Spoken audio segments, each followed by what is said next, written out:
first off on my list is the maps. The maps got like a huge overhaul, and in my opinion, this is probably my favorite part about Iron Vow. Um, I think that combining both servers into one was such a good idea. I mean, this has been suggested for ages, but it's been like too laggy and whatnot. And because of this, the map is much smaller, much more compact, which is exactly what we needed. Not having to boat your entire hunger bar away is like amazing because it took so long to get from place to place. This was actually my first impression of the new map. I'm gonna go for Also, Whoa. why do we hit a kickflip now every time we bounce off a wall? Yeah. What the fuck? This is not. Maybe it's calling it Yo. Tuesday. Yo, Zane, you wanna watch me go to Regent, bro? Maybe it's time to start blazing Deepwoken. This is I'm beautiful. gonna go talk to Mr. Regent. This is beautiful. Where am I? Which not only that, but the actual locations are smaller too, which sounds worse than it is, because getting from place to place by foot is so much easier, and traveling has been such a big problem in the past. Next up, I really like the zip lines. It's a small feature, but zip lines now they accelerate over time. I feel like they said they did a while ago, but it didn't. So the longer you're on a zip line, the faster you go, and that makes large gaps zoom by. But also, these zip lines are placed so high up sometimes that it like creates a gorgeous view when you're exploring, and it's like exploring the game for the first time. And it's a crazy aesthetic. Having Eastern spawns when you're first playing in is such a cool idea as well. I love Meteor Isle. And seeing some Meteor Isle gameplay made me like geek and lose it. Not to mention how amazing it ties in with the lore, because everyone's refraining from using the song during the Cataclysm except for a select few factions, which is where you are able to go when you spawn in. Also, the map being larger from the combined servers makes it kind of tedious to get from place to place, but the rifts are genius because it does promote exploration and finding these locations, but also removes the pain of returning to the same place over and over and over and over and over, such as like when you're fighting the boss. Also, the depths. The depths has a lot of cons that I'll go into later, but I want to state one of my favorite things about it, which is the new perspective that they have on insanity. Because spending too long in the depths now gives you flaws on your character, along with making you insane. Trial's extremely difficult now, which is a pain, but it's technically lore accurate, as you were able to beat Lord Regent canonically, so your trial enemy will be difficult too. And I'll say it, hate on it all you want, the bosses are perfect. They take a crazy amount of time, don't get me wrong, but that's a good thing. That's a good thing. These bosses are so difficult, so unique and so menacing, dude. It's not like, okay, it's time to go kill the Shogun in progression. It's, oh shoot, I have to go kill the Shogun first. Are you serious? That's crazy. And then that continues on with every single boss. And yes, Lord Regent is like nearly impossible, but that's the point. That's the point of Lord Regent. In the lore, the player literally wipes the Lord Regent. Like, canonically, you're not even supposed to beat him. And you don't even have to in order to finish the build. He's completely optional. No one says you have to fight Lord Regent. Yeah, he's like the whole point of it, but like you don't have to if you don't want to. So yeah, he's gonna be difficult. He's literally a ministry prophet. Okay. I think True Entity could be a little bit different. But I still think the wiping aspect is good. Because you know it makes you scared to actually fight him because it's the voice of enmity. You know. If you want to train, you can train on a completely normal enmity, and it'll make things a lot easier. It's not like you're going in blind because there's literally a boss you can fight in the normal game to train. Of course, it's not the exact same, but it's very similar, and it's going to help you so much. So saying that it's stupid because it'll insta wipe is ridiculous because you can train in the normal game. Lord Regent is different because obviously he's not in the normal game, but again, you're not even supposed to beat him, A, and B, you don't have to. You don't have to fight him at all. That's not even a part of the game. So, you know, I think the bosses are perfect. Man, don't even get me started on the Etris Flask. I love this idea. I mean, this is like literally the pinnacle of a side quest. This is what a side quest is supposed to be, and it couldn't be done any better. If a boss is too hard, then just go get a buff for it. Explore the map, find new stuff, fight new enemies, learn about the new factions, talk to the lore NPCs. Going out of your way to get something that will help you your entire progression is such a good feature in Battle of Iron, and I think the Flask did that perfectly. No matter what you're doing, they will always prove to be helpful, and they are so good. I think those are perfect. Finally, simply due to the fact that you can't receive anything from players, notes being the form of progression is genius. And not only that, but being able to pick which talent and monster you want to get and when you want to get it is a huge help. I also believe that the boss locks are great. When I say that, I particularly am referring to the randomized ones, whether it's Ferryman, Promenade, Titus, Trial of One, Moon's Eerie, or any of the other ones. Having a completely randomized progression does make up for the fact that you don't get to choose your own build. The mandatory checks are good too, such as the Shogun and like the Rats guy. Although I have tried to cheese the Shogun for the past 13 hours and I still haven't been able to do it. But the randomized bosses still give the character a bit of diversity and progression, and being able to do them at any level before the cap is also a great help. And so is the fast travel to those locations. I think the memory concept is just a great idea overall. Everything's great about it.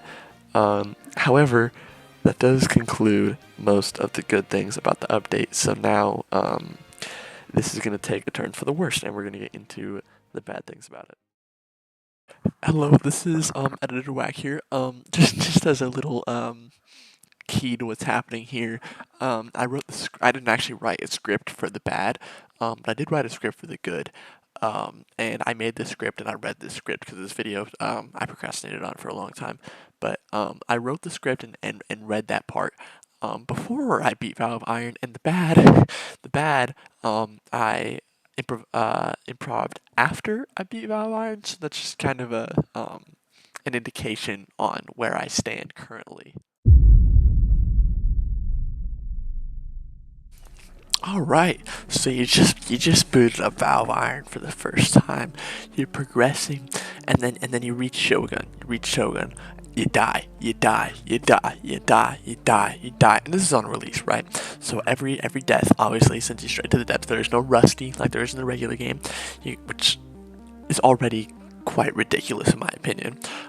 So you go straight to the depths, and upon release, the depths is just a madhouse, right? You get there, there's 5 people getting like bent over in the corner, and you're just trying to leave the depths. You make it past all the gankers, you're on the elevator, and some chud joins you, and then you can't gank him because for some reason there's iframes all the way up until the trial starts. So now you're sitting here with this chud, and 2 prime Sharkos spawn on you, and you're just instantly wiped. You just let go of the keyboard, let Agamatsu just let him take care of the build for you and just wipe you. Not to mention you're brand new, right? So the Shogun takes you, I don't know, 24 hours. It took me 13 hours, and I didn't actually learn to fight him. I just cheesed him, and that alone took 13 hours. And I'm not particularly like the best at the game. I didn't really learn to fight him until the second day.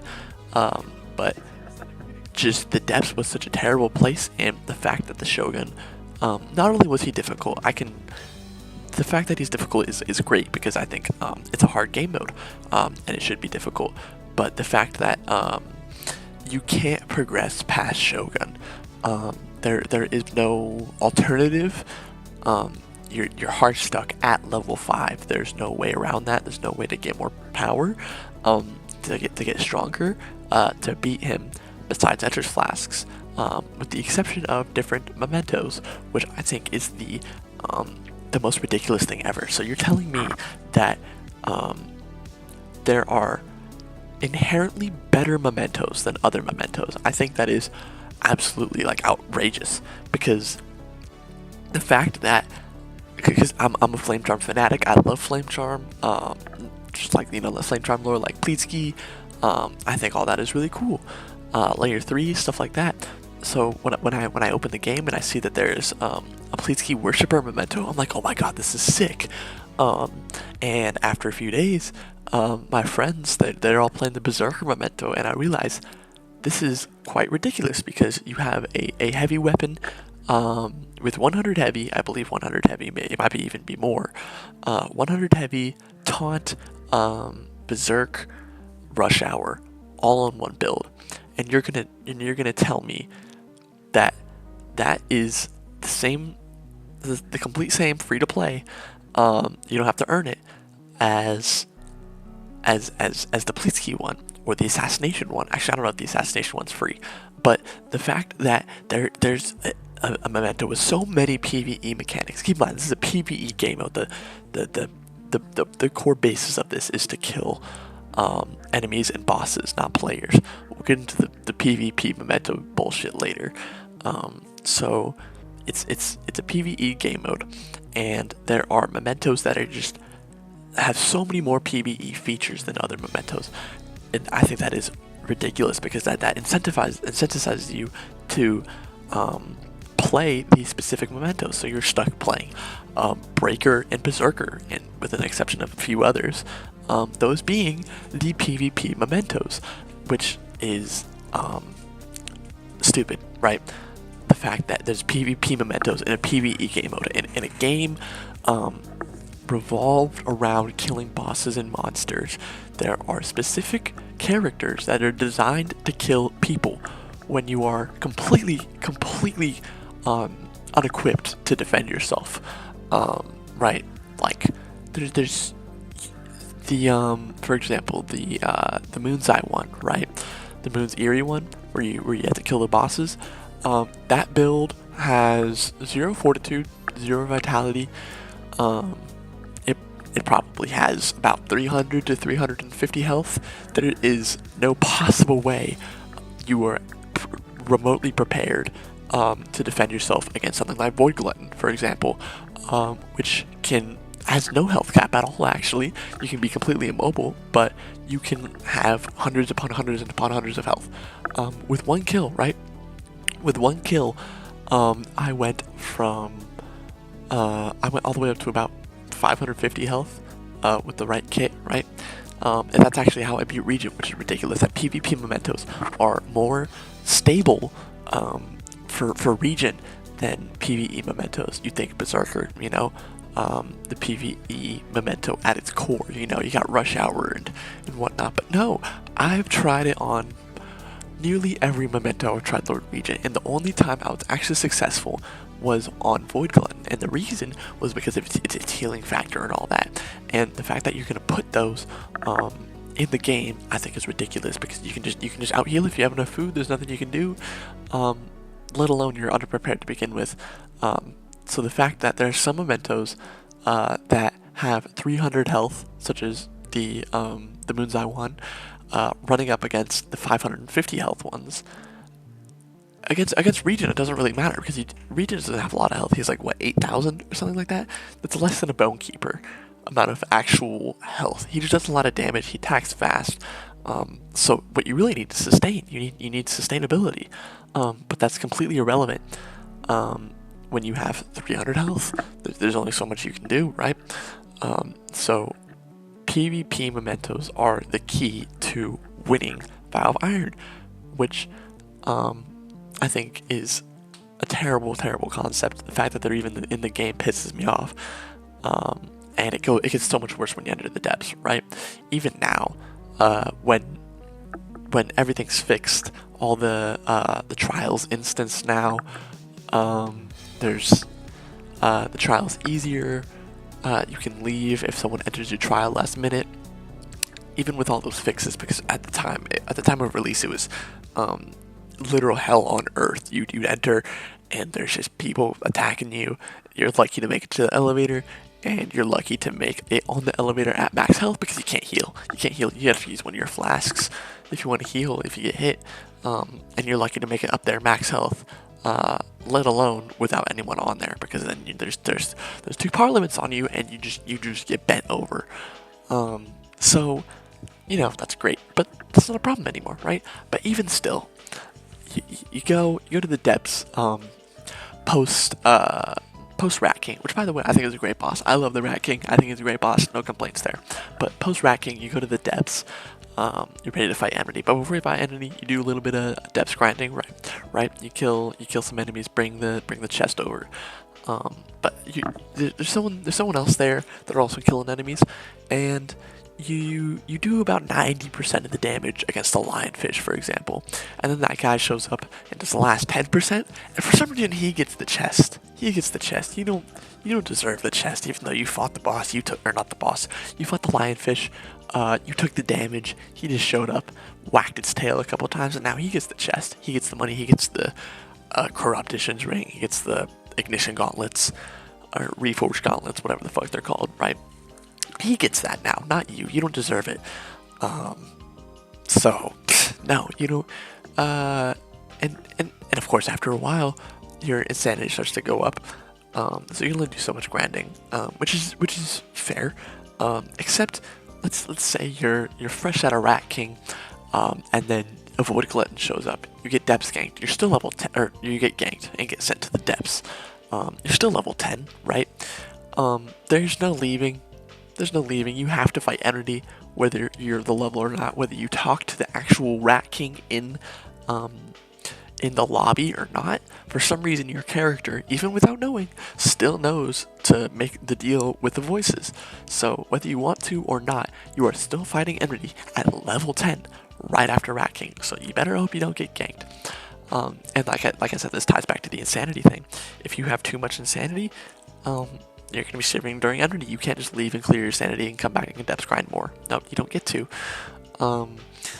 And the loot is great. The loot is really great, but there's still a lot of depth gankers. Even after the reset and everything, there's still gankers because for some reason there's this incentive right now that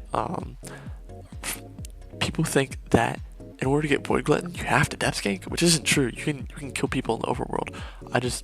I sat at Etris for a while, waited for some max levels, and just killed some max levels for about an hour. I had my friend come on a few fetchy slots and help me let me kill him there. You don't have to depth gank. That was never said anywhere. So when there's depth gankers in a PvE memento where you have to go to the depths as part of the game, is a pain because there's times where I'm just trying to turn in my bag after about 20 minutes of depths grinding. I know I'm gonna get so much good stuff, and then I see right inside the trial there's about 4 max levels ganking power ones. And I just can't go there. I can't go there. I go all the way around. I climb on top of the cathedral just that way I can jump down, turn the bag, and log before they can hit me. And it's ridiculous because there is still no anti-gank.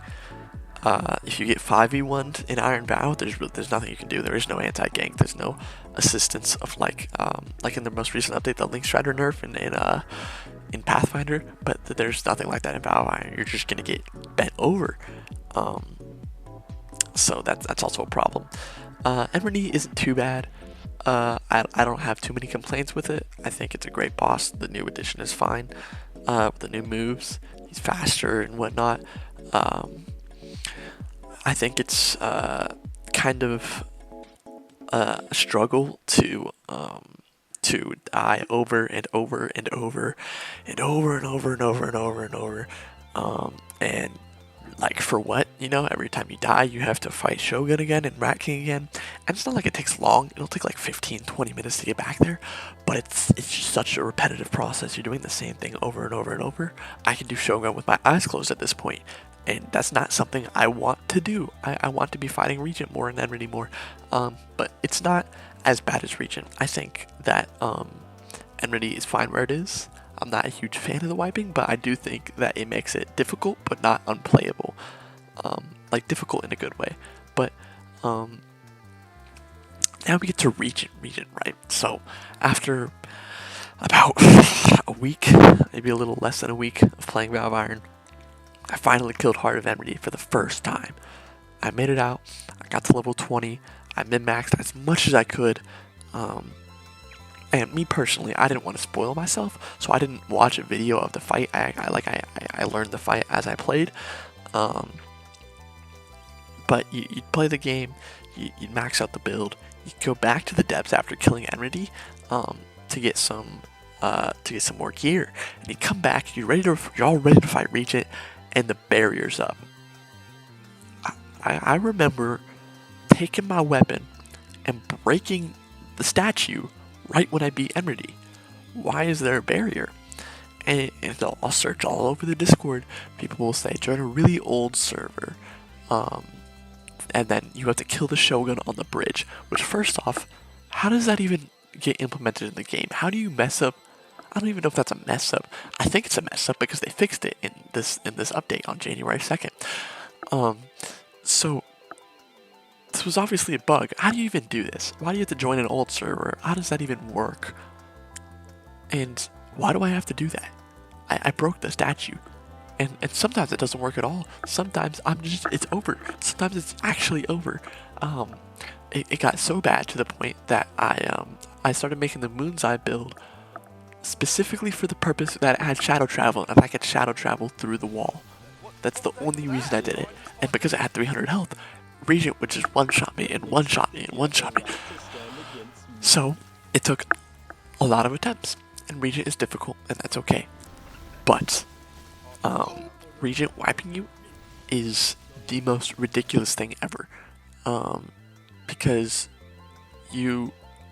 I'm not even sure what the lore behind it is. It might be because you get sent to some deep layer, but if you're strong enough to fight Regent and almost win, how are you not strong enough to get out of like layer 8? Where's the correlation here? He shouldn't send you straight to frags. There's no lore that fits that at all. And if you're not into the lore, just the pure concept of it is ridiculous because you spend a week, maybe more, depending on your skill level, getting to Lord Regent. You finally make it there, and you get about 30 seconds of gameplay before you instantly die. You're already dead, and you're like, oh my god, I have to go kill Enmity again. That's the good part. Killing Enmity again, doing all that, that's okay, because Enmity is transferable into the main game. You know, Enmity's like, I'm an Enmity parrier now. Like I'm the parrier for my friend group, right? Because I know how to parry Enmity now, simply because of Valve Iron. I got that training, but I can't even. It's unfathomably confusing that every time you die to Regent, you have to start all the way over. You have to fight Shogun a million times before you can beat Regent. Once you make it past first phase, you're telling me that a guy who has been sitting on his chair for the past 40 years and hasn't showered gets up and can basically fly without his throwing buff. Yeah, he's a prophet of the ministry, but like, okay, that's not important though. Second phase is all right. I think the sliding is weird because there's no warning anywhere in the game about that there's a sliding mechanic, because it's restrictive just for Regent. Regent's the only one that has sliding, right? Nobody else has sliding. And there is no warning from any NPC. It's just orange means slide. You should know this. And if you don't look up a video like me and you wanted to experience the game, you're like, why am I getting hit? It's not crouch, it's not dodge, what is it? So after a lot of time, it took me to realize that it's slide. There's nothing there that tells me that. Some of the fight is just memorization. Like, for example, his move where it's like, I wonder if you can react to this. That's instant. How are you supposed to know that without trial and trial and trial and trial, besides looking up a video? But you know, okay, trial and trial and trial and trial. Every trial takes an hour because you have to get back there after every single death. And for a while there was this bug. I don't know if it was necessarily a bug, but you could combat log as you were dying, and you wouldn't get wiped. You just get sent to the depths. The barrier would respawn, and that'd be annoying. But what they did is, instead of fixing the barrier bug, they decided to get rid of that. So instead of just fix Regent, clean them up all together, let's pick apart the things that are benefiting the player and not hurting the player. So instead of let's let the player try Regent again without an hour of progression, let's just get rid of that altogether. So you can't even do that anymore, which, yeah, it was a bug, but if you're gonna fix a bug, fix all the bugs, not just the ones that are benefiting the player. Regent is just a mess, I finally beat him. I beat him myself. I'm experienced enough, I believe, to talk on him because I've beat him. I've beat all of Valve Iron now, but it took me until Void Glutton. I had to kill 25 people and first phase Regent just to be able to kill him because you can heal 10% every 2 seconds with Void Glutton. And again, that just wraps back to mementos are completely unbalanced, right? Some mementos are just so much better than others. So I think that is all I have negative to say about the game. Now, of course, there are a lot of bugs. That'll be next, and that's just kind of a funny bit. But that is my hating on the Vow of Iron.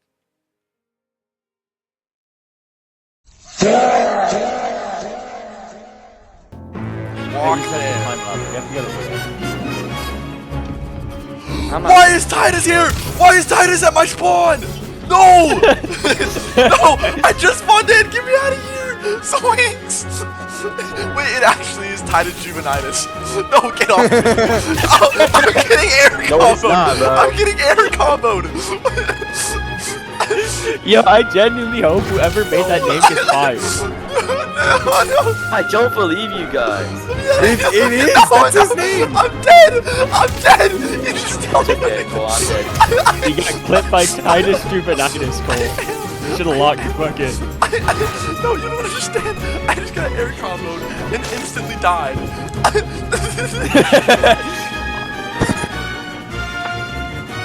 Wait, there's a thing here? What?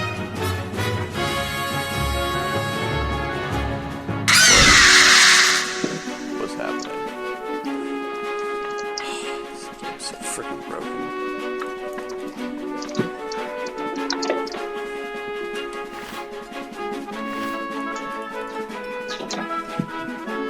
I guess I go to the depths.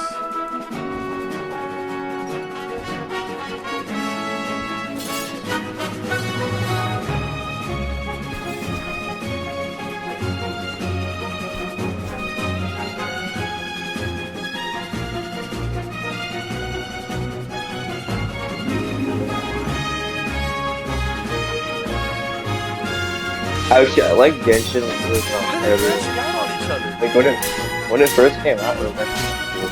I played it. Mortal entries are fighting each other. Holy, there's so many games after update. Then did you get it? God, it's not that serious. It's not that serious. What is this?